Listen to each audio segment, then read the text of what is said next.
আমার বাবু যখন হওয়ার পর এসএনসিউতে ভর্তি ছিল, তো তখন আমি সারাটা দিন মানে 15 দিনও ভর্তি ছিল, 15 দিনটাই আমি কান্না করে করে কাটিয়েছি। তার মধ্যে আমি ভূতনাথ মন্দিরে যাব বলে ঠাকুরকে একটা মানত করেছিলাম, বাবা ভোলেনাথকে, যে ও যদি সুস্থ হয়ে বাড়ি চলে যায় আমি ওকে নিয়ে তাহলে তোমার মন্দিরে গিয়ে পুজো দিয়ে আসবো। তো তারপরে ও বাড়িতে আসার পর শ্রাবণ মাসে একবার গেছিলাম, তখন ওর 1 মাসও বয়স কমপ্লিট হয়নি, তার আগেই গেছিলাম। কিন্তু তখন এত ভিড় ছিল তো আমি মন্দিরে ঢুকতে পারিনি, এমনকি মানে মন্দিরের কাছেও যেতে পারিনি।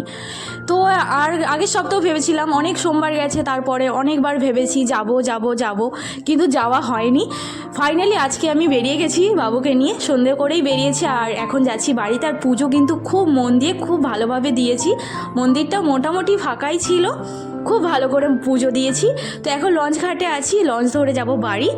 আর যেহেতু সকাল থেকে আজকে খুব জার্নি হয়েছে, শুধু যে ভূতনাথ মন্দিরে এসেছি তা না, সকাল থেকে খুব ব্যস্ত ছিলাম, বাবুকে নিয়ে ডাক্তারের কাছে গেছিলাম, সেখানে পুরো দিনটা চলে গেছে ওখানে।